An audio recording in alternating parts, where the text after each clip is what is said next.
चला तर आज मी तुम्हाला दाखवणार आहे पाणीपुरीचं पाणी आणि ते घरच्या घरी कसं सोप्या पद्धतीने करतात ते.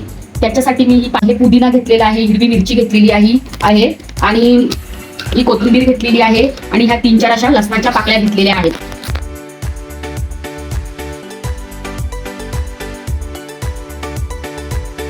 नंतर हे जिरं, काळं मीठ, नेहमीचं मीठ,